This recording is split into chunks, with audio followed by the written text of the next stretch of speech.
పిండిపోలు రైతులతో ఉన్నాం. వారి ఆవేదన ఒకసారి మన మీడియాతో చెప్తానంటున్నారు. ఒకసారి అడిగి కనుక్కుందాం అసలు వాళ్ళకు ఏంది ఇబ్బంది ఏంది అని చెప్పేసి అడుగుదాం. చెప్పండి. మాది ఖమ్మం జిల్లా తిరునాపాలెం మండలం పిండిపోలు. ఈ కేసీఆర్ 10 సంవత్సరాల కాలంలో రైతు బంధు అని పేరు పెట్టిండు. పేరుని మార్చి రైతు భరోసా పెట్టిండు. రైతు భరోసా పెట్టి ఇవాళ రైతులతో ఆటలు ఆడుకోవటం. బోనస్ అన్నాడు, బోకస్ అయింది. గ్యాస్ అన్నాడు, గ్యాస్ డబ్బులు పడట్లే. ఈ కాంగ్రెస్ పాలనలో ప్రజలు 90% మొన్న ఓటింగ్ పెడితే సెల్లో 75% ఓటింగు కాంగ్రెస్ కాకుండా ఇప్పుడు బీఆర్ఎస్కి వచ్చింది. ఇప్పుడు ఓటింగ్ పెట్టినా కూడా బీఆర్ఎస్ ముందంజలో ఉంటుంది. ప్రజలు కోరుకుంటేది ఏంటంటే బీఆర్ఎస్ పాలనలో నీళ్ళు వచ్చినాయి, కరెంట్ వచ్చింది, అన్నీ కూడా సౌకర్యాలు పింఛన్లు కరెక్ట్ పడ్డాయి. గత కాలంలో 2 నెలలు కొంతమందికి పింఛన్లు ఎగ్గొట్టిన కాంగ్రెసు ఈ రోజులలో ప్రజలకు ఏమి తెలియదు. కొంతమందికి ఒక వ్యక్తి చదువుకునే వ్యక్తి కాడికి పోయినప్పుడు ఆ వ్యక్తి రావాలంటే ఇబ్బంది అవుతుంది. నా తోటి ప్రజలకి గ్యాస్ డబ్బులు పడతాయా అన్నప్పుడు నేను పోవాలంటే నాకు కూడా ఇబ్బంది అవుతుంది. ఈ కాంగ్రెస్ ప్రభుత్వం చెప్పింది చేయాలి.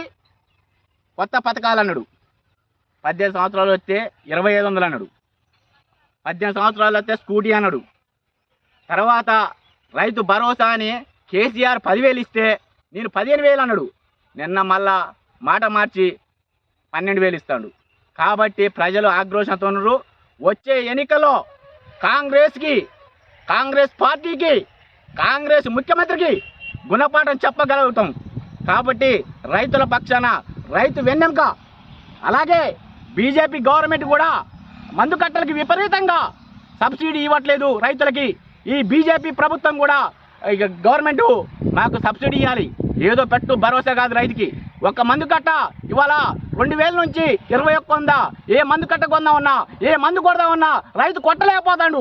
ఆవేదనతో బాధపడతాడు. నిన్న మార్కెట్ వరంగల్కి వెళ్తే 10,000 రూపాయలు మిరపకాయ కొనలేదు.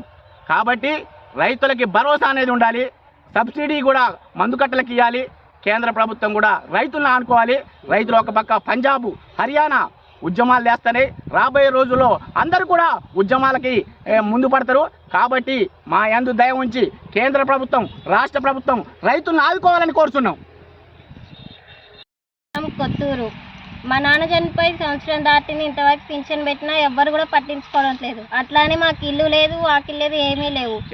నేను, మా అన్న, మా మమ్మీ ఇంతవరకు మమ్మల్ని కారణాలు కూడా ఎవరు లేరు. కాబట్టి పింఛన్ పెట్టినందుకు మా మీద దయ ఉంచి పింఛన్ ఇప్పించాల్సిందని కోరుతున్నాం. మాకు డబ్బులు లేక మా చదువులన్నీ ఆగిపోయి ఇప్పుడు కూలి పని చేసుకోవాల్సి వచ్చింది. గ్యాస్ నింపించినప్పుడల్లా మాకు గ్యాస్ డబ్బులు పడతలేవు. గ్యాస్ డబ్బులు 500 పడతాయి అన్నారు, అవి పడతలేదు. మరి ఏం చేయాలి మేము? మరి గ్యాస్ డబ్బులన్నీ ఇప్పించగలరు. ఏం ఇవ్వకుండా ఈ గ్యాస్ డబ్బులన్నీ ఇవ్వాలిగా. రేషన్ కార్డు లేదు. రేషన్ కార్డు పెట్టుకున్నా మాకు రావట్లేదు. ఎన్నిసార్లు పెట్టుకున్నా రావట్లేదు. గవర్నమెంట్ రేషన్ కార్డు ఇప్పించాల్సిందిగా కోరుతున్నాం. ఇల్లు కూడా పెట్టుకుంటే ఇంటి కిరాయి ఉంటున్నాం మేము.